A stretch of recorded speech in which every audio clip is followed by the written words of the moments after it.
Well, it's a new start for Ozicar with the Formula 4 Series, a recent addition to iRacing, and what a competitive entry-level single-seater this is, and what a competitive season and grid we're going to have.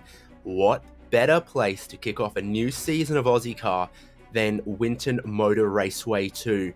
Many a young driver have cut their teeth here, many an experienced driver have raced here at club level all the way up to our most competitive forms of motorsport in Australia. So thanks for joining us here on Simspeed TV, where we are delighted to be covering every round of this championship going forward, starting here with round number 1. I'm David Haynes, Jason Fewens joining me tonight.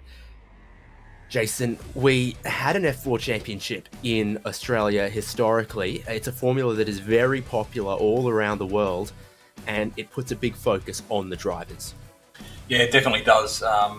Very even playing field throughout the year, so it really comes down to driver ability and consistency, and it's really up to the drivers to pick their opportunities throughout the season because the competition is going to be so close. It is short and sharp races in this championship. Here's how they are going to grid up for race 1 of 3. Stuart Vaughan has the pole position from Daniel Yeaman. Josh Haynes has a great name and a great starting position in 3rd place, with Cooper Allen 4th. Then Cam Dance, a previous Aussie car champion, starting out 5th. Brody Shepherd in 6th. It's a big grid, so we'll keep going. Nathan Norman, James Chastanoff, another former Aussie car champion on the grid. Sean Doyle up there with Josh Barry, Thomas Hinds, and Darren Shannon. We've got Reese Howell, Kieran Ellis, Donald Sabinell, Lachlan Capel, David Baz, and TCR Australia Series driver Lachlan Manif is going to start there on row 9. Stuart Crawford, Brody Tressida, Vasco Sorofsky, Max Lumsden, Alex McKellar, a bit deeper on the grid than we might have expected to have seen him, David Leslie. That's our top 24, Jason. Yeah, off the 13th row tonight, I've got Matt Harriott, another Aussie car regular, along with Craig Kerman. Brady Baldwin joining him tonight off row number 14 with Nathan Verney to his side. Stephen Butcher and Andrew Ritchie will round out row number 15 as we make our way towards the back of the field. Tom Wilkinson, Ira Felberg, followed by Dennis Hancock and Dean Russell. Good to see him back. Sean McKenzie and Ben Wheeler make up row number 18 tonight. And right at the back, Greg Dale and Philip Howe off 19. Gregory Adams, Ash Knowles at road number 20. Leon Williams and Zach Mitchell make up your 21. So they're getting ready for race number 1. 2x2 standing start here, and we get going for a new season of Aussie Car Formula 4, and that looks like a pretty solid jump from Dan Yeaman there. Gonna have to go around the outside of this opening chicane. It's cold tyres for everyone. The curbs pretty vicious here at the front of the field. You couldn't ask for a better start for Yeaman. Coming together in the background, almost inevitable with a huge field like this, and someone is on their lid. So 11 laps it looks like for this 15-minute race number 1. It is going to fly by, and it'll then set an inverted top 20 grid for race number 2. Then they'll go through into our feature race number 3. Opening lap here, and into some of the twistiest parts of the track, they start to get a little more single file, particularly up the front 20 or so here.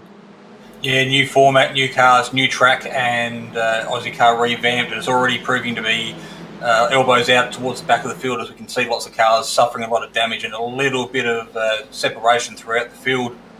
But it's going to be critical that these drivers try and keep the draft of the cars in front, particularly so early, because it is going to be a long season. Because we're going to be spread over 12 weeks, 12 rounds over 24 weeks, which takes us through towards the end of the year. So a lot of smart driving has to take place to make sure every lap counts. Bringing on board there with Nathan Norman. You can see him using all of the gears. Very stop-start in some places around this circuit, and you really do need to use those gears. First lap completed. Daniel Yeaman leads the way, but he is not getting away by any means, because we've got Stuart Vaughan and then Cooper Allen immediately behind him there. And I think Cooper Allen's starting to look a little racy, like he might want to get through into 2nd place. And behind them there, we ride on board with Cam Dance, champion in Formula V's in Aussie Car, a champion in Skip Barbers in Aussie Car. How is he going to fare in this Formula 4? Yeah, plenty of action up the front, but it's all happening further back in the field as well. There's lots of new drivers' names you'll hear tonight as we call through the field, and a lot of drivers not particularly used to this open wheel Formula setup. So we could potentially see a lot of damage, a lot of broken wheels, a lot of wings, and a lot of carnage tonight as the drivers all sort of feel themselves out on these opening rounds of the season. Had a pretty big lockup from the 29 there. That was Reece Howell, and it's let Lockie Manif have a look round the outside of him.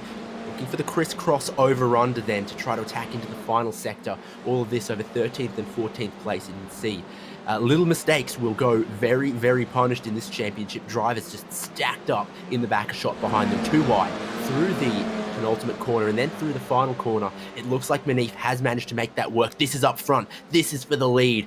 Stuart Vaughan trying to peek his nose in front of Dan Yeaman, not going to happen, and they are all stacked up in the top 5 here. Even from 3rd place here, Stuart Vaughan wants to get his nose in it, and he's around. Cam Dance off the circuit there as well. I was literally about to say Cam Dance playing it pretty smart, sitting at the back of that field of 4 drivers up the front because they were looking pretty racy. But unfortunately, Cam just getting caught up there in someone else's accident, nowhere to go.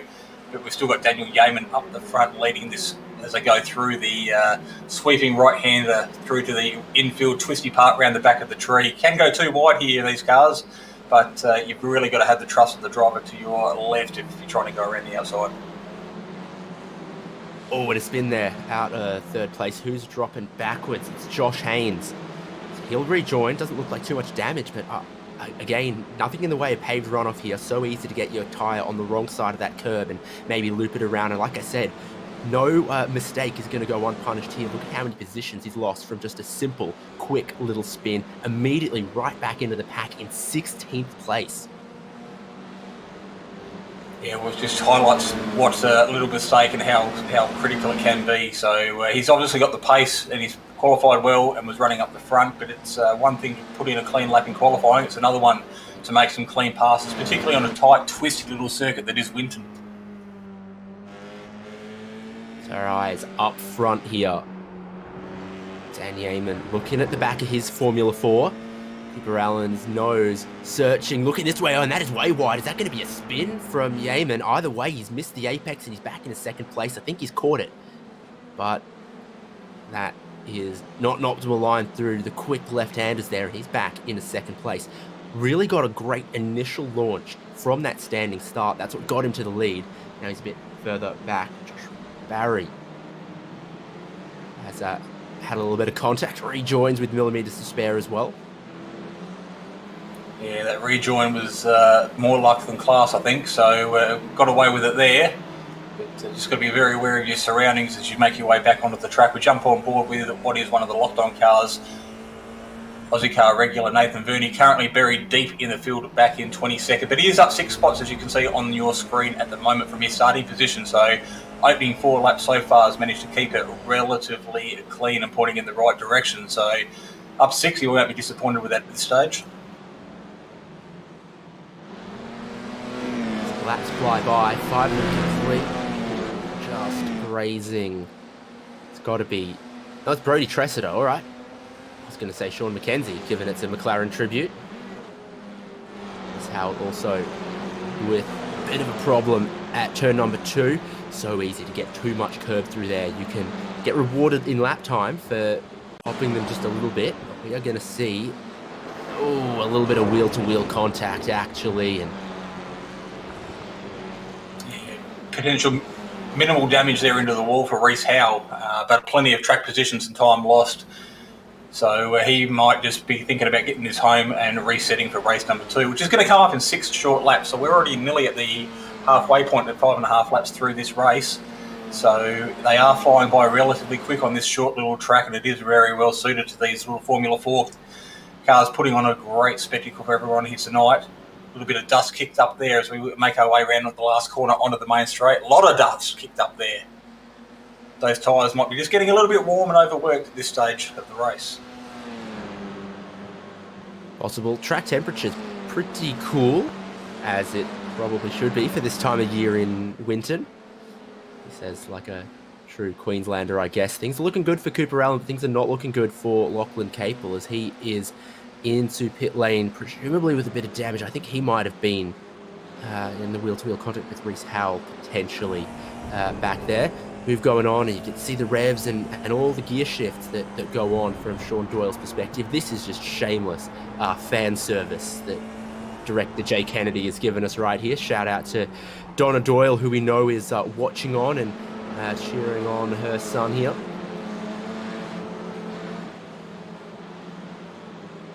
So single file for most of the way around the track at the moment. There's not too many side-by-side battles happening, but that doesn't mean to say there aren't plenty of drivers pushing hard at the moment. We've seen that earlier on in the race with a couple of little mistakes being made. There's one car off on the exit of turn number 8, I think it is, Zach Mitchell, trying to find a spot in the traffic so he can make his way back onto the circuit without causing any griefs to the oncoming cars. Manages to do that without too much trouble, but back on the main straight now as we go around to complete another lap. Cooper Allen currently sitting in second, a bit of a gap to the leader out in front at the moment in Daniel Yeaman. That's 1.2 second gap. Problem for Cooper Allen on that lap. Problem right here for Sean Doyle. That front left, no good at all. So Yeaman's back to the lead of the race. Cooper Allen had about a second. He's lost 2.5 of them on the lap just gone. We're going to see what happened to Sean Doyle in the final corner. Rear is very loose all the way through that. Don't tell me. Yep. What was initial a little spin, big tank slapper, but a little spin managed to keep it off the wall. But the second hand damage, of course, to that left hand front is going to put an end to his race number 1. By the time he makes it back around a pit lane and potentially gets any repairs done, he's going to go a lap down. That's how quick these cars are making their way around this circuit at the moment. It is about 1:15 for the leaders up the front of the field, so there's not a lot of time to pit and get back out on that lead lap. So unfortunately for Sean, but like we said earlier on, a long season ahead. So get back, regroup, come back for race number 2 in this new format, and you might be able to salvage something out of the night yet. So Vaughan up a spot there. Interesting to see that there's a couple of different passing opportunities around here. Seen a few moves happen into the penultimate corner there. If you can unsettle the other driver at the corner beforehand, swap back underneath. It's how Lachlan Beneath got past. I think it's how we've seen Vaughan just managed to get past as well. Something's not right. Something's not right here. He's still skating that thing around. It's Sean Doyle. It's got a little bit of left hand down. That really shouldn't be surprising anyone. It doesn't like turning to the right. That also looks like it surprised him and maybe shouldn't have. It's tethered on there just like it should be, so it's just going to be a little bit detrimental to his pit exit, or pit entry I should say, but he will make his way back to the pits. But with 4 to go, it's going to be touch and go whether he even gets out. So on board with Brodie Shepherd. He's looking forward at James Chastanoff, and you can see Cooper Allen and leader Dan Yeaman just in front of him as well. How's he handling it? Third gear through the final corner. This will be the fastest part on the racetrack along the pit straight here. A couple of those cars that have been through pit lane for repairs rejoining between him and the lead, which he's not going to appreciate seeing at all. But them's are the brakes around a circuit like this, 2.99 kilometres. A lot of Formula 4 cars. You've got to put them somewhere. Yeah, there is wide for these cars to go 2 and potentially 3 wide in some sectors, but it is very much awareness from the beat lap car to get out of the way of these drivers coming through. With a couple of laps to go, the last thing you want to do is make yourself a mobile chicane, particularly as the leaders come around and battling for that podium position, as we see Yeaman, Allen and Chastanoff making up that top 3 at the moment. Great camera view from inside the circuit here as they make their way back under the gum tree. They're very, very not important, but very famous part of the circuit is around that gum tree. And we make our way down to this left-hand 90-degree corner, carrying a lot of speed in third. Chastanoff is still there with Shepherd, just 3 tenths behind, and Vaughan sitting there in 5th, waiting for an opportunity for the cars in front. If they make a mistake, he will be there to pounce. Of course, one of the things we're going to have to keep our eye on towards the end of this one is we take the finishing results of race number 1 as our grid for race number 2, except with an inverted top 20. Anytime you get a reverse grid like that, you've got to look at that position that's going to give a lucky pole position to someone a bit further back. But that side by side here, Chastanoff's trying to go around the outside there, isn't he? No, that's Nathan Norman, Thomas Hinz and Cam Dance here. So Dance looking at Hinz and Norman side by side in front of him here. Spot is going to go the way of Hinzy.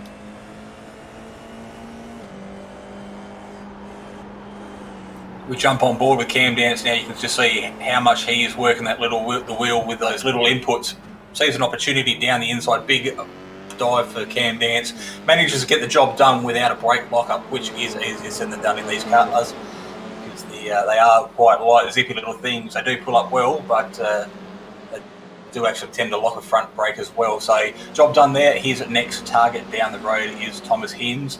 And with a lap and a half to go, I'm not ruling Cam Dance out to get that position done just yet. And this is the lead of the race. They're about to start the final lap, about to see the white flag, and they are seeing quite a bit of traffic in front of them too. Dan Yeaman, great launch, lost the lead, back to the lead, now trying to hold on to it. Allen trying to optimize the second apex, carry lots of speed through here, see if he can catch Yeaman wrong-footed. Yeaman diving down the inside of the traffic, locking up a little bit though. Probably will just pick it up before the next corner. He's got to worry about more traffic once again, sandwiched in here. This is the corner that got Yeaman in a bit of trouble earlier in the race. He holds on to it, follows the typical line for where Dance tried to dive down the inside here a lap ago, but Yeaman's got it covered from Cooper Allen. Bit of a wide approach into that sweeping left-hand corner, but he carries a lot of speed. It does Daniel Yeaman up the front of the field here at the moment. So with only a handful of corners to go, a little bit of clear traffic in front of them. I don't think they're going to catch that car. Big dive under brakes from Cooper Allen, though. He's definitely making his intentions felt. He wants that pole position or that checkered flag greeting to round out round one, race one of Ozicar 2.0. Yeah, Ozicar Formula 4, the first race of this new season, about to wrap up, and there is nothing in it between our leaders. Huge wiggle from Cooper Allen, gave it his best shot. Daniel Yeaman is going to take the first win. Look how close they all are. Let's see second back. Cooper Allen and Stuart Vaughan, James Chastanoff, Brody Shepherd are going to complete our top five. Deeper in the field, though, who's going to start on pole position for race number 2? The moment it's going to be Donald Sabinell or Ira Felberg, if he can hold on to 20th. Craig Kermond right there with them. Stephen Butcher likewise on board with Kermond, I think it would be. Come on, have a look. But nothing going into the final corner there. It's going to be 21st. Kermond, and I think Ira Felberg is going to pick up that 20th place and start on the front row. Race number 2, another 15-minute, 11-lap race coming up in not too long. It is super close, super competitive in these cars, Jason. We just saw all the way start to finish. 5 cars within 2-3 seconds for that lead. Let's look at those results then. Daniel Yeaman from Cooper Allen, Stuart Vaughan, James Chastanoff, Brody Shepherd. A little bit of traffic getting in there right at the end to space them out to 4.5 seconds for our top 5. Cam Dance then in 6th, just ahead of Thomas Hinds, Nathan Norman. So some late race moves from Dance. Vasco Sorofsky and Lachlan Manif, our top 10. Where did Manif start? He's come from pretty far back there. He's come from 21st on the grid, so he's the biggest mover. Stuart Crawford out of P11 tonight. Josh Haynes out of 12 for race number 1. Josh Barry, Alex McKellar making up a few positions as well to find himself 14th, so he had a clean race. Matt Harriott, Nathan Verney out of 16. Max Lumsden and Brody Tressida make 17 and 18. Donald Sabinell and Ira Felberg, as we mentioned, make up 19 and 20, and they will be your front row for race number 2. Exactly. So as you just see them take that top 20, flip them around because they are gridding now for race number 2. Craig Kerman, Stephen Butcher, Ben Wheeler, Dean Russell, Lachlan Capel, Gregory Adams, John Snell, Ash Knowles, Doug Robson, David Baz. 15 off the lead with Andrew Ritchie and Leon Williams. It's a sheepy. The last car on the lead lap down was some pretty big names. Brady Baldwin, Sean Doyle, Kieran Ellis, Roy Clark, Reese Howell, Greg Dale, Peter Bowling, Dennis Hancock, 2 laps back. Same for David Leslie, Darren Shannon, Warren Henry, Darren Lasute. We saw what happened for Sean McKenzie, and then Zach Mitchell, Tom Wilkinson, Philip Howe was a grid. They are ready to go. Race number 2, same distance again. The inverted top 20 here. Felberg and Sabinell in the front row of the grid as they all launch away down towards turns 1 and 2. Scene of a lot of damage in race number 1. Drivers trying to be a little bit more careful, but you can only be so careful. Josh Barry tangles some wheels and he gets thrown up in the air. All 4 still look to be on the car. And great launch and lead now for Sabinell, I think it is. Oh, another bad re-entry there by car number 49 as he makes his way from the dirt back onto the track, lock underneath there. So a little mistake from him on cold tyres at lap number 1, and he was trying to minimise the damage that he was losing in the terms of track position. But unfortunately come in contact with someone else there and sent them off into the boondocks. But these drivers really have to do reset for a mindset at the moment, because they've just come off a sprint race where the tyres were well and truly up to temperature, and they've been thrown back into the mix. You can see a big puff of smoke there in the background as some more carnage unfolds. But it's going to take a good half a lap to a lap to get these temperatures in the tyres, and they can start feeling comfortable and familiar back to where they were at the end of race 1. Cam Dan's a couple of positions up, seen him trying to carve his way through the field. Lap number 1 completed, and Donald Savinel leads from Max Lumsden, who's picked up a couple early going here, but then they are just congested, car after car after car from third place on back into the pit lane already there for Stuart Crawford, who's probably picked up a bit of damage. You can see a couple other cars in the pit lane that have got some. Top 2 breakaway here though. Savinel and Lumsden, they'll be hoping that everyone behind keeps fighting and runs out of time to charge at them. Digging up a little bit of the dirt for Lumsden. Haynes all on his own now, and this is where things are absolutely getting crazy. Launched across him and on his lid. Might be Brody Shepherd.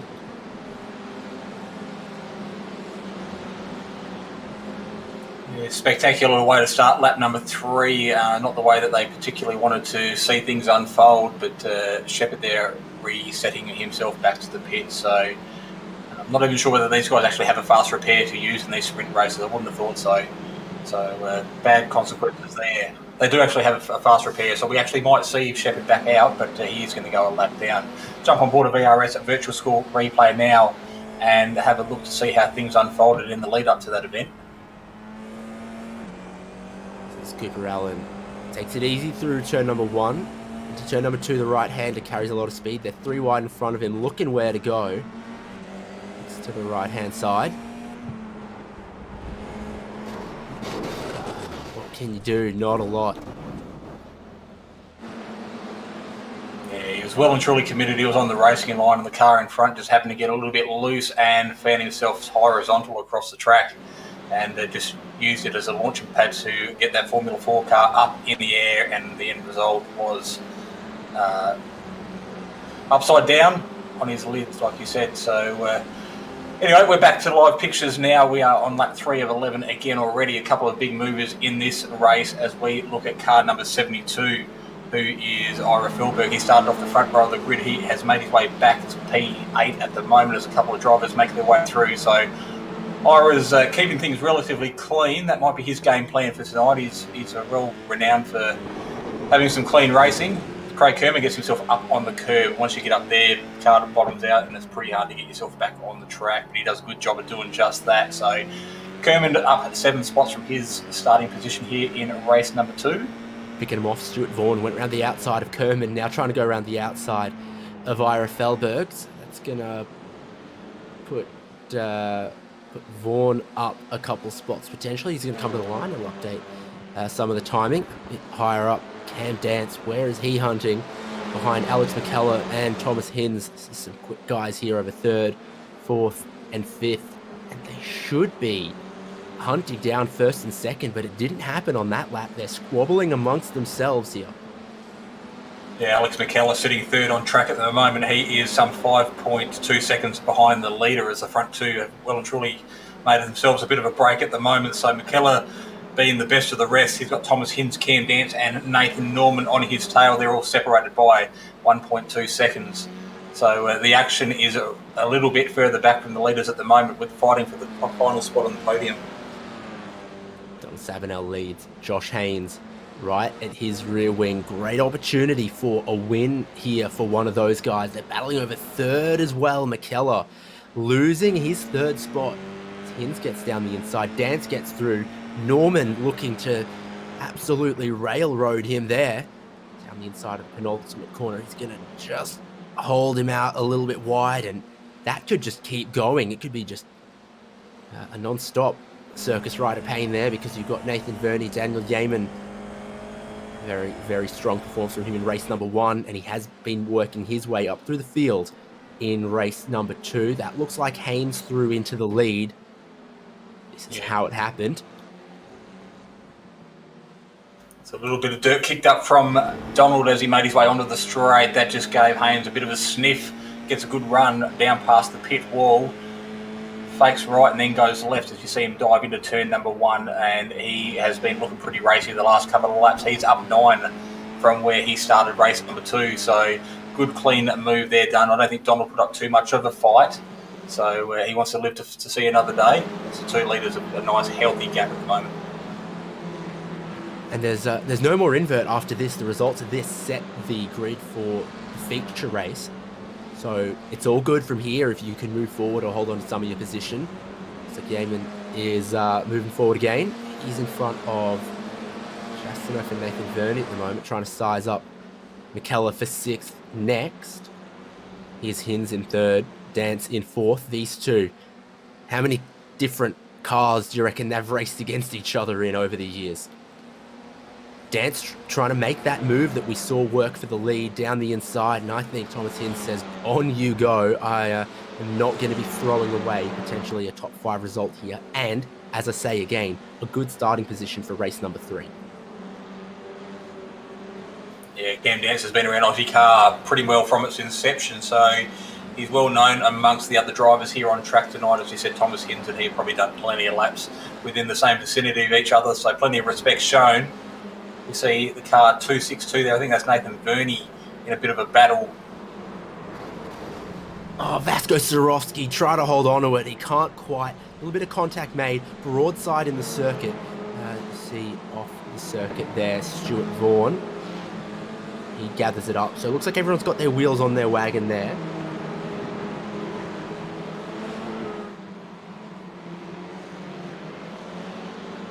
Causes bit of a blockage on the track though, and it stacks them up too wide through one of the tighter, slower sections of the circuit. Looking backwards from Craig Kermond. Hello.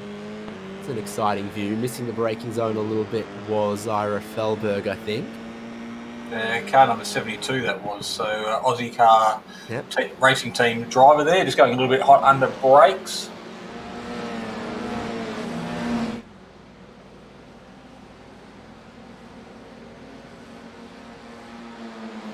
So with the new cars, come plenty of new liveries this season. We've seen a change of colour for the Ozicar race team. They've gone from their traditional red, white and blue to the very distinctive pink, black and white here tonight, as we see on our screens. We've got the Milo cars out in force again, which have been a dominant pairing in the Skip Barbers, which was the foundation of the Ozicar series, and plenty of new colour scheme in amongst the field as well. So plenty of colour, plenty of action on track here tonight on the Simspeed TV as we present race number 2 of round number 1 here at Winton Raceway.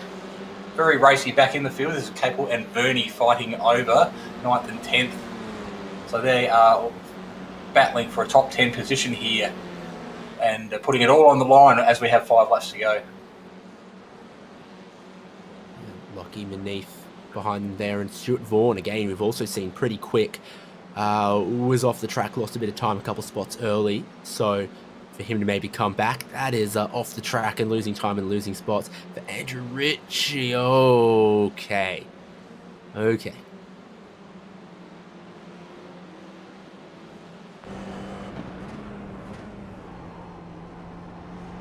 So we jump on Warren Henry. He is battling back in the mid-20 pack at the moment from Avoca Beach in New South Wales. So a new name to the Ozicar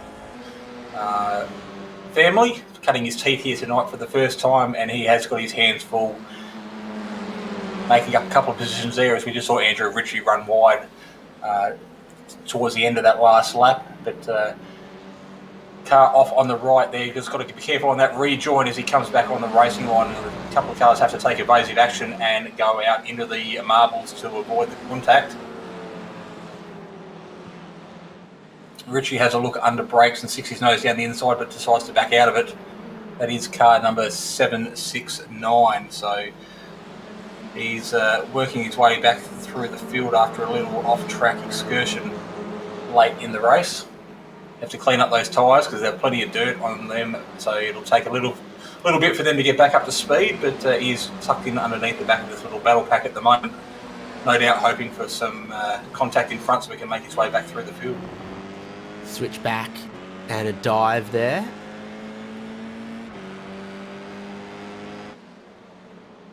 And it works out. Final corner. Craig Kermond gathering it up. And a couple laps left to go. He does look like he's still got it all under control. And here is Vaughan. He's gotten past Manif. From up the front, though, Cam Dance off the circuit. Where was he? He was in 4th or 5th. He's not now. He's back in 8th or 9th. So what happened to him? It's been one of his favourite passing spots to try to dive down the inside up here. But that doesn't look like what's happened. He's in hot. He just gets a little bit too much of that curb with the change of direction. And that's what sends him off. So he was sitting in 3rd, hunting down Donald Sabinell in 2nd, so he was pushing pretty hard, but he has buried himself back down and further in the field. Still getting a little bit squirrely there. So obviously the tyres copped a bit of a hiding. You see a car there. It's Daniel Yeaman. He was up in 5th. He's your race 1 winner. He's got big damage. He was looking to be points leader easily by the end of this if he'd held on to that top 5, but it's been in the wall. It's got big damage. So what is happening to him? And he's done it by himself. He's in the dirty air a little bit. He's just pushed wide and lost control on the dirt. Wow, he will be ruining that relatively unforced error. 2 laps to go in this race. Josh Haynes leads. And it's Donald Sabinell 2nd. Thomas Hinz up in 3rd. Battles everywhere. There is more than we could possibly bring you, and this is one of them. McKellar and Chastaneuf, they've fought against each other in skip barbers many a time on Simspeed TV in Ozicar. Now in the Formula 4, going wheel to wheel here at Winton Motor Raceway. McKellar in front, Chastaneuf looking very racy. Looking down the inside at the penultimate corner here. He's going to get given room, but there's speed round the outside. McKellar's just going to hold on to start the final lap in front in 5th. So you can see on screen, Chastaneuf up 17 spots. He's currently in 6th, just outside the top 5. So that highlights he finished 3rd in race number 1. So he will be looking pretty healthy going into the final race. Points-wise, as Lock up from McKellar. He goes wide. Down the inside goes Chastaneuf. Cam Dance, Jaws music, almost wanting to bump draft, but you can't in these cars, obviously. So he watches them go 2 by 2, side by side in front of him. For Dance to go down the right-hand side and try to dive it down the inside, no, he's looking wide, looking for a cut back. They're even going to catch a little bit of traffic here, and I think James Chastaneuf just worked that to his advantage. Dance slides on past as well. So McKellar loses out too. So much traffic, so much congestion here. What's going on up front? Josh Haynes, the race leader, he's encountered some traffic and he is losing time. But I think with 1 corner to go, he'll hold on to this. Sabinell in 2nd, Thomas Hinz in 3rd. All sorts going on, but Josh Haynes takes the win in race number 2. We'll get the pole position for race number 3, but that was a photo finish there for 2nd and 3rd, wasn't it? All going on in Formula 4s. You can see the cars flying down the pit straight at the moment, making their way across. I think that little photo finish was back between James Chastaneuf and Cam Dance there for 5th and 6th on track. So top 3, well and truly Josh Haynes and Daniel Sabinell. Thomas Hinz 4 seconds off the leader. So still a couple of cars on track making their way around the final corner to complete race number 2 of this 11-lap sprint race.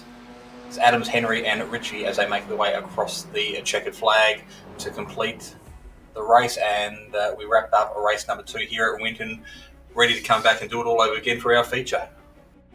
2 hours worth of action in 30 minutes of racing so far in Ozicar Formula 4 Series. Ups and downs, swings and roundabouts for all of our competitive drivers. Josh Haynes does well to come away with the win there, had to fight his way forward while others fought behind him and couldn't catch him. John Sabanel then in second, Thomas Hinz in third, Nathan Norman, James Chastanov, Cam Dance, Alex McKellar, Lachlan Capel, Stuart Vaughan, and Lachlan Manif. 10th place again. Consistency might pay off in a big grid like this. Look further down the finishing order because you just can't catch all of it. Nathan Verney, Brady Baldwin, Dean Russell, Ben Wheeler, Kieran Ellis, Ira Felberg, Dennis Hancock, Sean Doyle finishes there in 18th, so a little better result in race number 2, and then John Snell and Gregory Adams. That's about the top half of the field there.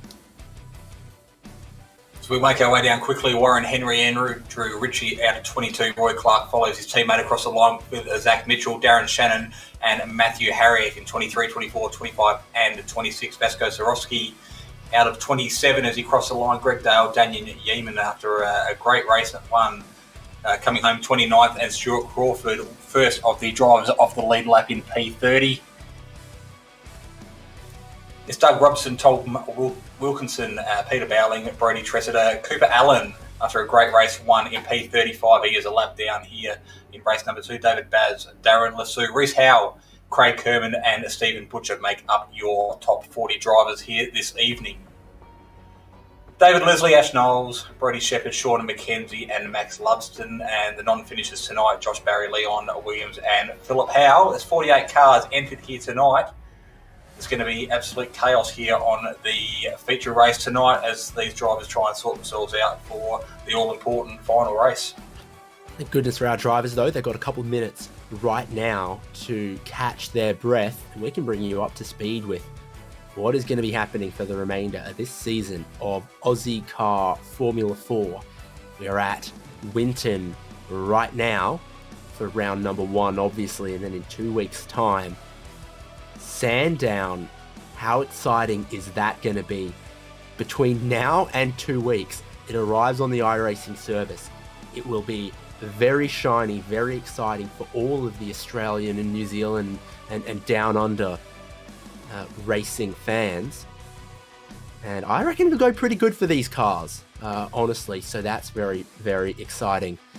Got Oran Park and Phillip Island, then Bathurst. So all Australian affair for our first 5 rounds of the championship. Then across to Japan for Tsukuba. It's a very interesting circuit and almost more compact and technical than here at Winton, but it's well known and hey, it's also free content. So that's nice. And you've got Okayama, Lime Rock Park, Charlotte Roval, Interlagos, Barber, and can you complain about Bathurst again to close out a championship? I think it's been said before it wouldn't be an Aussie car season if we didn't have a season closer at Bathurst. So a number of formats there. We've got sprint races here tonight. We've got Enduros and regular races throughout this next 24 weeks as we bring you the Aussie Car Formula 4 12-round season. So the drivers are out on track at the moment, doing their 5-minute warm-up before the start of the final feature race here tonight at Winton Raceway. We will be back shortly. Thank you to our sponsors. We have Prestige Trophy Badge and Engraving out there today, Locked On Racing Podcast, and of course Sim Racing Engineering, I think it is there as well. Sim Racing Leagues, yeah, and Chaz Mostert's campaign, No Social Hate. He is on the entry list, so I hope we see him again in Aussie Car Formula 4 Series and Aussie Car competition. But don't be surprised if some of those rounds later on, you see a little bit of Chaz Mostert on the grid here. We will take. They've got Nick Percat and Brody Kostecki listed as well as entries, so plenty of famous names out there to mix it with the likes of Lachlan Manoff and some of those other real-world drivers that are campaigning cars around the country as we speak. So under a minute now till they grid up for that race number 3 then. I think we'll stay with this. And again, this is, you saw there's some slightly different race formats round to round in the championship, and this is sort of the super sprint one. We've got 3 15-minute races. We get some longer races and maybe a little pit stop strategy too at some of the other circuits we get to, especially those with much larger laps like Bathurst, for example. A 15-lap race in these cars a 15-minute race in these cars at Bathurst is only going to be 5 or 6 laps, isn't it? So you need a little bit more to 20-minute races. Next round. I'll put to you, I reckon that wouldn't have been a bad format to start with, but it's good that we're going to get that bit of variety. Yeah, absolutely. It mixes it up and keeps the drivers interested in the season, makes them think about how things are going to unfold. But Suzuka is the one I'm going to be interested in, particularly if we keep these field numbers the way we are, 40-odd cars around that tiny little circuit. It is going to make for some awesome viewing and great commentary. So then, the final race of the first round of new Ozicar Formula 4 Series, and they grid as they finished race number 2. So Josh Haynes showed a lot of pace once he got some clean air. He's hoping to start with some off the pole position there, inside of the front row, turns 1 and 2. Stand back from the fence if you're down there on this race start, I reckon. For Donald Sabanel, he had, again, a front row start here for race number 2, converted it to a front row start for race number 3. He will be happy to have clean air on his nose if he can get it. He got Thomas Hinz starting out of 3rd there, James Chastanoff immediately behind him in 5th. So the inside of the front row, look at them all lined up around the final corner for this standing start. Not where I would want to start. I'd want to be in Josh Haynes' position, to be honest with you. Revs are going to rise, clutches drop, smoke in the air as they get going. That was a pretty tidy, pretty clean getaway from the pole sitter. Exactly what you need. 3 wide, 4 wide behind them, if you don't mind. Josh Haynes off to a perfect start. Vaughan and Manif, I think, not so. Yeah, 2 very quick drivers, very experienced drivers, but coming together on the exit of turn number 1. So that potentially puts them out of a podium position at this stage early in the race, but they may fight their way back through to get a handful of points, but they'll be pretty hungry to make their way back through the field. The very agricultural lines from those behind as well through the first chicane, but I think just keeping all 4 wheels on the wagon a great thing to do early on in these races based on what we've seen happen so far. Josh Hayne out to a healthy little gap here at the moment on towards the halfway point of lap number 1. Car number 52, that's Thomas Hinz having a look at Donald Sabanel under the left-hander, but doesn't get the job done, so he's going to have to fall back in underneath the rear wing because there is a sequence of right-handers coming up to complete the lap. He's going to try and stick it around the outside, but it's not an easy move to do there. Big swap to the inside, and Thomas Hinz gets through in a second. You can see them all now starting to check up a little bit behind 3rd place. I reckon David Leslie might have jumped the start because he's immediately coming into pits for what's either going to be repairs or a drive-through penalty. Your leader not even quite in this shot because it's 2nd, 3rd, 4th, 5th as they go through here. Dance looking down the inside, and that'll work out pretty well for him. All sorts of places that aren't a passing opportunity in supercars are a great opportunity to get by here in Formula 4. Yeah, tight, twisty little track for the supercars, which is where most of us know this track from. But like you said earlier in the broadcast, plenty of club level racing and formula racing is very well suited to this little track with a lot of twist backs and turn back corners. It's all about keeping a lot of momentum here, and that's exactly what these guys up the front are doing at the moment. We have got a longer race here for the feature tonight. It's going to be, I know it is 11 laps again, sorry. So very much keeping into the rhythm of the other 2 heats. Dan's having a big look under brakes again. He gets the job done. That boosts him up to 3rd. So going around to complete lap number 2. Sabanel around into the gravel. Are all of his tyres together? Wheel-to-wheel contact, of course. A very, very, very common possibility in these open wheelers. I think something's not right there. And around goes one of the... Oh, drop there cars. It's Zach Mitchell, and he's been hit once. He's been hit twice. He's going to get hit 3 times. It could be. Josh Haynes, though, he's got that clean air on his nose. Worked so well for him in race number 2. It's working great for him again in race number 3. Hinz and Dance in 2nd and 3rd have worked their way more effectively through the pack this time, and they are very quick when they get into their rhythm. So it's 4th on back where the excitement is happening right now. It's this pack. It's Nathan Norman. It's James Chastanoff. You're so focused on Alex McKellar here. Why does it say clowns on all of their top split TV cars this season? A bit of a brake lock up there by a car, 927 as well, just sort of having a bit of a spin going through the infield section there.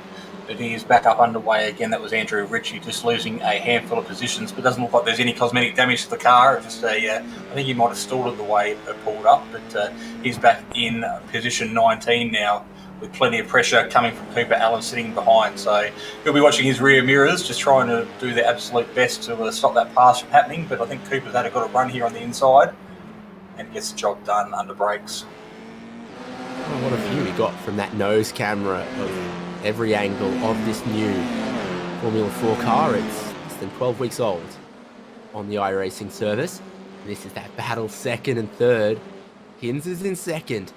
Cam Dance, it's been off the road. It's been sideways a bit in some of the earlier races. He's always brought it to a result of some kind. He's picked up the fastest lap of the race where he sits at the moment. And he's always been creative in where he looks to make a pass as well. Yeah, sometimes you have to be, we'll catch some of these drivers off guard, because there is plenty of experienced names out here in this Formula setup here tonight. You also said you've got the likes of Cam Dance, who has won plenty of Aussie car events, Alex McKellar, who's got his name to Aussie car championships, along with Chastanov. So lots of experienced campaigners out there, and sometimes just to get the job done, you've got to keep them off guard, think a little bit unorthodox, and catch them while they're snoozing. Of course, we all know your name to a championship in Aussie car means some of that delightful prestige trophy badge and engraving. Show it to your mum. You know, it's real bickies here in Aussie car. A lot of smoke, spin there. That's one of those places you got to be careful on the rejoin. And what has happened in the penultimate corner here? Was that ambitious down the inside, or did Cooper Allen turn in a little bit? Either way, both of them not looking great, and going to be heading for the pit entry. Is that going to be an unsafe pit entry if you join the road from there? I'm not quite sure how that gets officiated. Sometimes it can be very, very strict. We're going to take another look. So,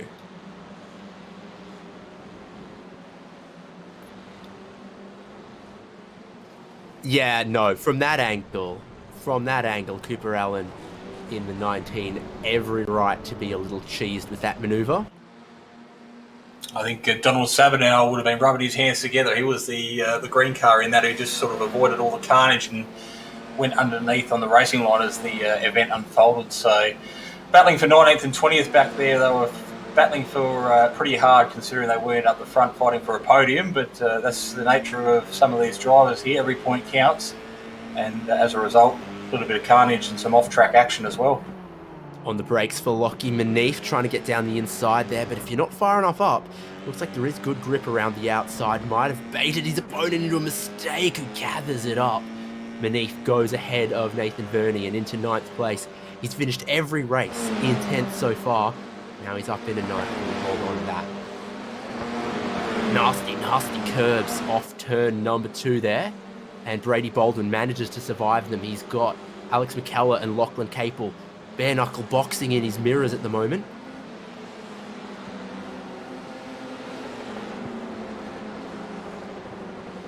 Into the middle sector of the lap, where things get very tight and twisty. Big changes of direction down into second gear through these bits and underneath the trees. Yeah, lots of change of direction as the long sweeping corners change from left to right, or right to left, and then back to right again. But everybody makes it through this time. They are all in single file. There's looking for a way around, just moving around in the mirrors, but trying to psych out the competitor in front, but not getting any favours that way. So moving a little bit further up the field, or back in the field now, this is Richie, Sabinow, Sorowski and Adams battling for the late teens. So not much in amongst these drivers, all separated by just over 1.2 seconds, but plenty of draft on offer here, so a little bit of a gap there, but it can surely, with a little bit of working together, they can bring that down to get and make a bit of a train. Sabinow and Vaughan, the drivers in that pack, definitely ones to watch. Have raced strongly in the early races and have ended up a bit deeper down the field from incidents that we have seen in this third race. What about up here, second and third? Battle for championships under this banner before. Pretty hefty lockup, I reckon, from Hinz, puts him a bit wide, puts him offline, and then Dance is going to try to go all the way around the outside. Hello, how often do you see that? He's got the inside for the right-hander now, and Hinz might just try to return the favor around the outside of the right-hander. The inside is going to belong to Hinz, but how many times have you seen a crossover and over-under and driver get a great run to the penultimate corner? Could that happen again? Hinz, middle of the road, Dance on the racing line. Just gonna let him do that. While they do this, Josh Haynes, laps ticking down, 4.5 seconds in the lead. Spun car for them there. That is a lap down. They're both going to get through before the braking zone into turn number 1. No dramas. Good stuff. Good use of the mirrors. Yeah, we saw Hinz and Dance coming together not coming together, but battling together on track in race number 2. Particular case, it was Dance getting the benefit and the 3 wide. Manif tries to get down the inside, a little bit of wheel-to-wheel contact, and that thing's not going to get stopped before the barrier. Alex McKellar, front wing, has said, nope, I'm out. He's not going to be entirely pleased with that one. It's Chastanoff and Nathan Norman battling over 4th and 5th again. They've caught a little bit of traffic, but again, there's just only so much you can do about this. 2,990 meters, 50 cars. There's only so much pie to go around. Yeah, 4 to go now, so quite a few of these drivers is probably losing a little bit of concentration. It has been a pretty hectic night with these 3 sprint races underway. There hasn't been a lot of chance for these drivers to stop and catch their breath, because pretty well the moment the lights go green, you have got concentration on what's happening around you, because it is so busy. A couple of teammates here on track battling for position, so making their way around to get the 3 to go flag. This is Yeaman and Capel, I think it is. Capel?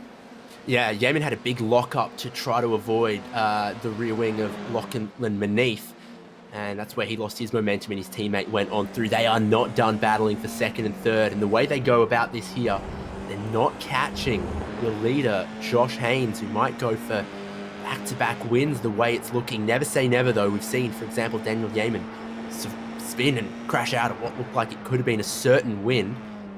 Hinz knows the kind of driver that Cam Dance is, knows he can get clever and get creative. So Hinz is sort of keeping it middle of the road here, not tempting him to get down the inside anywhere.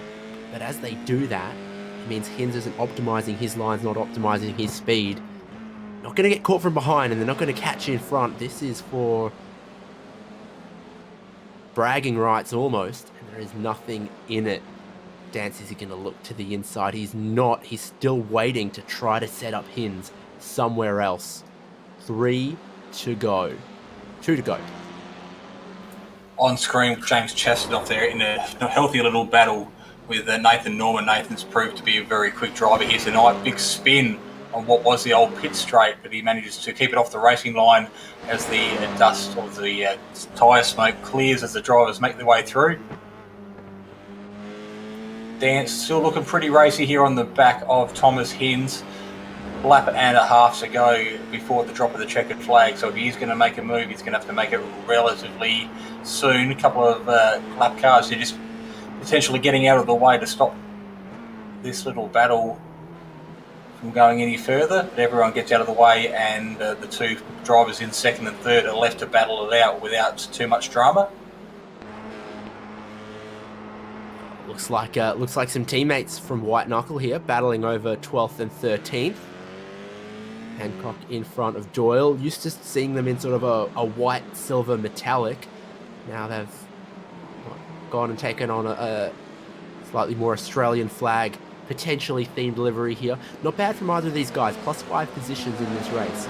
So they started right at the fringes of that top 20 or so.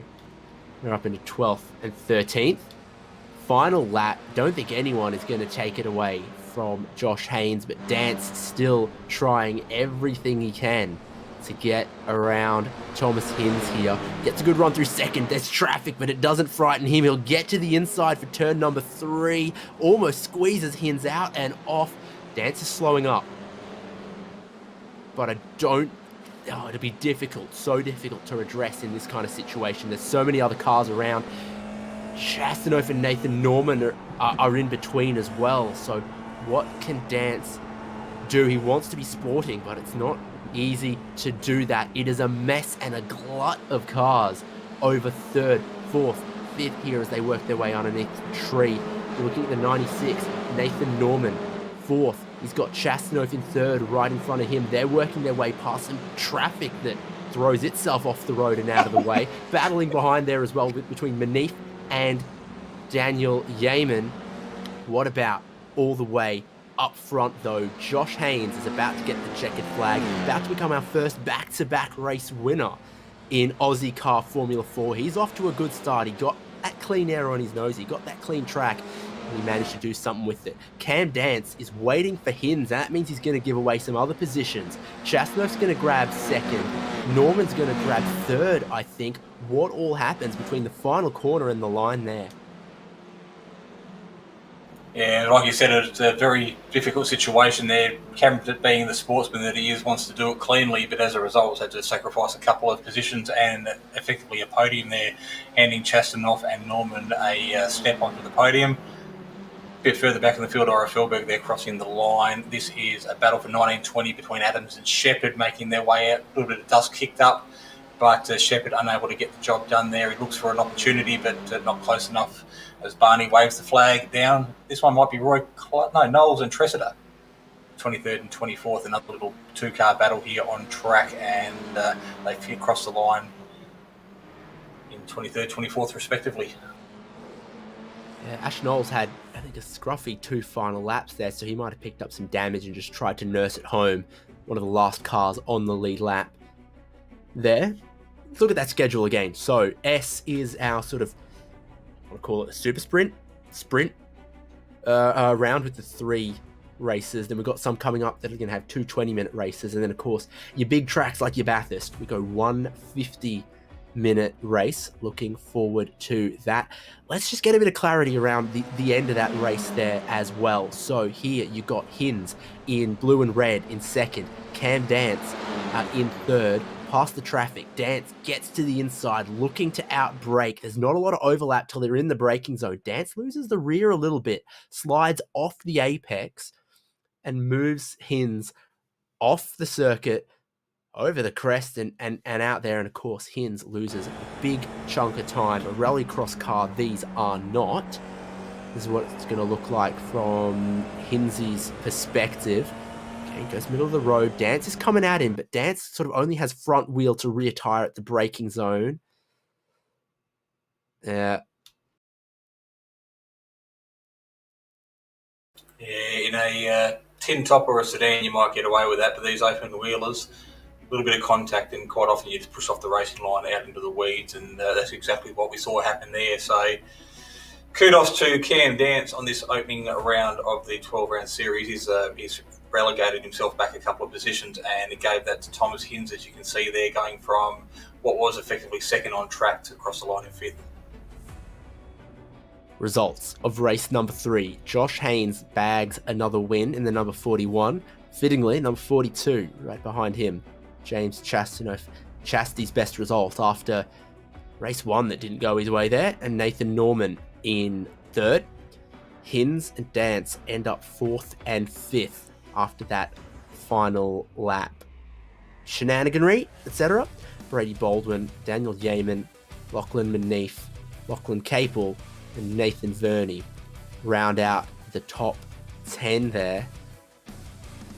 Kieran Ellis, Dennis Hancock, Sean Doyle, Ira Felberg, Vasco Sorofsky, Donald Sabanel, Stuart Vaughan, Craig Kerman, Gregory Adams, and Brody Shepherd as our top half of the field in that race. Yeah, we'll just quickly run through the rest of the field because we do have the podium standing by in the green room. So we've got Roy Clark, Ben Wheeler, Ash Knowles, Brodie Tressida, Cooper Allen, Dean Russell, Max Lumsden, Doug Robson, Stephen Butcher, and Darren Lasue. They are 21 through to 30. We tick the page over and look at the remainder on the track. Matthew Harriott, Peter Bowling as David Leslie, Daryl Shannon a lap down, Alex McKellar, David Baz 2 laps down, followed by Andrew Ritchie, Stuart Crawford, John Snell and Warren Henry, and we are left with a handful of drivers on the final page. Just to round us out, there's Greg Dale, Tom Wilkinson, Reece Howe, Sean McKenzie, Zach Mitchell, Josh Barry, Leon Williams did not get the start either, along with Philip Howe. 48 cars is a mouthful, but we will jump over into the commentary box with some of our podium getters here now, I guess. And Dave, I'd let you have a speak with. Do you want to go to third or second place on the podium tonight? I'm gonna grab Nathan Norman. I think. Let's start off with the basics then. New season, Aussie car, Formula 4. I must confess, I've not driven this machine yet. Elucidate how it feels, how it drives, and where you're looking for the performance. Oh, 1 minute they have grip, and next minute the grip's not there, so they're very tricky, and you don't expect where the grip's going to fall off. So yeah, very tricky car to drive. Short, sharp races, an inverted grid in there, big fields, tight little track in places. It was a bit of a fight out there. Yeah, I was just trying to find my feet, to be honest. Just get clean laps in and stay out of trouble, and eventually you'll work your way up to the front with all the carnage happening around you. And an 8th, 4th, and a 3rd, every result inside of the top 10 there. There's very, very few other drivers who could claim that in round number 1 here. Yeah, I'm very happy with that. I'll take that, especially with all the experienced road guys. I'm coming from dirt, so yeah, I'll take it. Maybe there's something to carry across there then, and a pretty hefty battle between yourself and James Chastanoff towards the end there. Yeah, unfortunately a few lap cars got in each other's way, and we just had to stay out of their way, and yeah, unfortunately worked into his favour, but I'm happy with where I finished. Well, congrats. Decent start to the championship, and it's a long road to go to that final round 12 at Bathurst. Yeah, definitely a long way to go. We'll just keep chipping away as the rounds come. Good dirt racing number 2, 96, because it looks the same when it's upside down. Yeah, that's right. Yeah. Well, you kept all 4 wheels on the ground for these races. Congratulations on those results and getting the pinnacle of them in the final race here as well. Yeah, like I said, I'm happy with what I performed, and yeah, move on to the next round. We'll catch you in 2 weeks. Congrats. Yeah, thank you. I'd also just like to thank Transport Equipment Hire, Turbo Signs, Nathan 96 Design, DM Cinematography, and Precision Performance Shop. Shout out to your boy Damon. And Damon, yes. Damon's very good at what he does, and I appreciate his efforts. Catch you around. Thank you. Okay, thank you. So that is our third place getter tonight, Nathan Norman. He walked away with an 8th place in race number 1, 4th in race number 2, and went one better there in the 11th lap final to finish on the bottom step of the podium. But we will drag up our second place getter tonight. Another great performance from James Chastanoff in the 42 here this evening. Started off with a 4th in race number 1, backed that up with a P5 in race number 2. And then earned himself a very healthy points total in the final here to come home in second. Welcome to the commentary box. How did your race unfold from the driver's seat? Very chaotic. Yeah, just trying to keep the car clean, basically. Yeah, a lot of people making mistakes and a lot of people getting caught up in other people's mistakes. So a few close calls for me as well. So more lucky than anything else, I feel. Yeah, well, you can see, or we've got to see a redress there in the dying section of the last lap here on the feature, which promoted you up to second. Did you know the contact had happened in front and what had potentially happened? Yeah, I thought maybe something had happened because I noticed, I think it was Hinz who was off the track down at turn 3 when I got there, but I was so hard battling with Nathan. And we had lap cars in front as well. I didn't really have time to think about who, what, or where anyone sort of was, and it wasn't until the back straight that I sort of realised that I was actually up in third, and I was like, oh, hang on, okay, that's pretty good.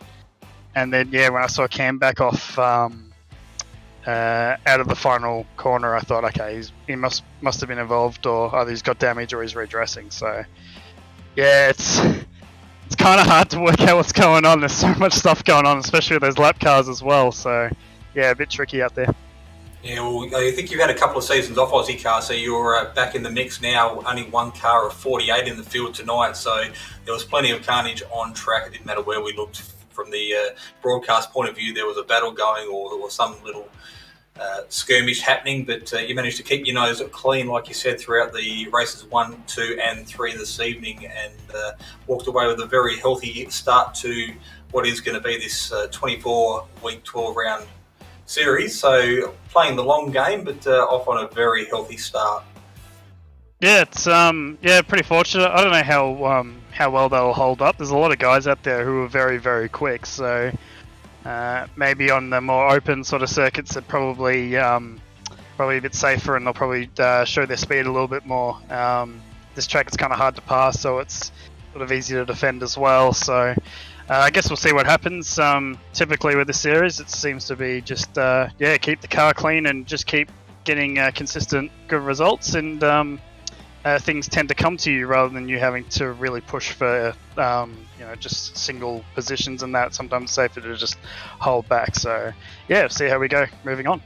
So as an Aussie car champion in the past, you know exactly what it is, what it takes to come home with the goods, and the way Ira's got the league set up, it really does reward consistency and clean driving over the course of a season. So a lot of drivers there tonight, like I said, hungry for some points and to put on a good show, but there'll be a few disappointed people leaving Winton Raceway, having to clear their heads and reset, because we are coming back in a fortnight's time for Sandow, and of course that is a track that nobody has driven on as yet, so it could just throw the cat amongst the pigeons, and we could be in for another cracking race in round number 2. Yeah, I'm pretty sure there'll be a lot of people doing a lot of laps around Sandown in the next couple of weeks, either in these cars or the supercars or whatever else is going on. It's a lot of excitement around that circuit. So, yeah, I don't think it'll be too fresh for people by the time we get around to the next round. But should be a good one to watch. All right, I'll throw it over to you to shout out to your sponsors before we let you go tonight and go back and celebrate with your teammates. Yeah, cheers. Big thanks to Locked On Racing. The boys over there. Spent a bit more time with the Banter Alliance guys, who I've repping the livery for, but I'm actually technically the Locked On podcast racing teams.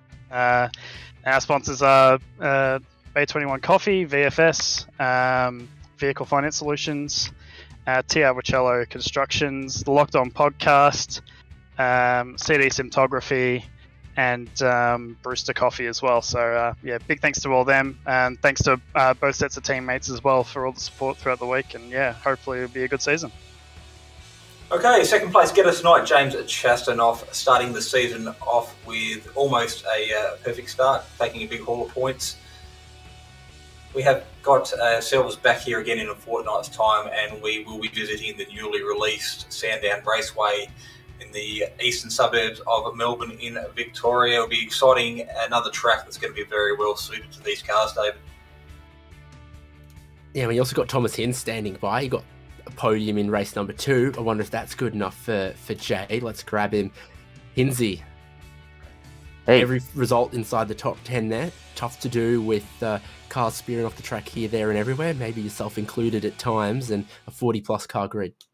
Yeah. No, it was something. I was just doing this as a bit of fun. So I sort of, when the practice was knocking quick, and I was like, well, where I thought I'd be, I'm not really an open wheeler guy. And and quality went well and was actually up there. I was like, okay, this is good, not looking too bad. And just sort of got in the grooves as the night went on, and managed to be very lucky really in the first 2, dodged all the chaos, kept it clean. Good to get the podium as well in that second race was awesome. And awesome battle with Cam there in the last race. Just a bit of a shame it sort of ended the way it did, but credit to Cam, huge kudos to let me through there and redressing that. It's always huge respect for Cam. We always battle hard, but we know we're always clean as well. So but it happens when you're battling hard, so it's okay, no problem. Still got a good result. So it went way better than I expected that did. I don't know what much else to say. Your results are on our screen right now: a 7th, a 3rd, a 4th, and so long as you keep yourself in that top 10 when the races are like this, that's good for the long run of the championship. And as far as Aussie car seasons go, this one is a long run. It's going to be interesting. I'll hopefully try and make as many as I can. As I said, just sort of last minute saw the IRA poster, I think, in IR Australia, and I was like, oh, that's right, he's doing that series. He's like, bugger it, why not? I'll just have a go. So we'll see. I'm not really too focused on the championship. I'm just going to sort of have some fun. So if I'm in the fight, I'm in the fight. If not, that's cool. So but yeah, I'll see if I can make them, and yeah, it should be a lot of fun. If it keeps up like this sort of racing, it should be a really entertaining season. In absolute agreement with you there. Next round at Sandown, it's a very, very strong Australian flavour, especially for the first half of this championship. Yeah, that'll be really interesting. I'm assuming it'll be packed again because being new tracks, that should be interesting. A little bit more room though should make it easier, and lots more, probably even better for overtaking with those long straights and big braking zones. So yeah, it should be interesting. And probably have to adjust from doing W12 there because so one of the teams I sort of race in sometimes, they sort of mentioned they're like, well, if you do these W12 hot laps, you should do that for Sandown. I did it for Winton, so I'm probably going to do it for Sandown. So I'm going to have to undo my mind from an F1 car to an F4, but we'll see how that goes. It's 3 more Fs. That's how it works. Exactly. Well, we'll see you then, hopefully, and plenty more races between now and round 12 at Bathurst. Thank you, man. Thank you. Well, that is going to be all from this opening round of Ozicar Formula 4 at Winton Motor Raceway. I'm going to say your round winner pretty comprehensively, Josh Haynes. 12th in race number 1, but 2 wins in race 2 and 3. So actually, maybe it is a little bit more complicated than that points-wise, but no doubt he'll be delighted with having picked up 2 wins and cast our eyes quickly back upon that schedule. Sandown in 2 weeks' time for 2 20-minute races. Back to this super sprint format at Oran Park. 2 20-minute races at Phillip Island. A 50-minute pit stop race at Bathurst. Then Tsukuba, Okayama, Lime Rock Park, Charlotte Roval. Another endurance round at Interlagos. Super sprint at Barber. And 2 20s at Bathurst to close it out. Find Ozicar online. They're on the iRacing leagues. Got a Facebook as well. Ozicar.net, I think, is the website there as well. It is. So wherever you want to stay in touch with Ozicar about all their series championships, if you want to join, I don't think it's too late. So that's where you're going to find Ozicar. And of course, thank you to the supporters of this championship, Sim Racing League, Locked On iRacing Podcast, Prestige, Trophy, Badge, and Engraving, and of course, No Social Hate. I've been David Haynes, it's been Jason Viewers with me, Jay Kennedy producing, keeping up with the frantic action across all 3 races. That was round 1 from Winton Motor Raceway. Can't wait to bring you more, so make sure you're following Simspeed wherever you're watching, on Facebook, YouTube, or Twitch, because there is much more great racing coming throughout the week as well, including the ongoing Ozicar Formula 4 Series. Look forward to seeing you soon.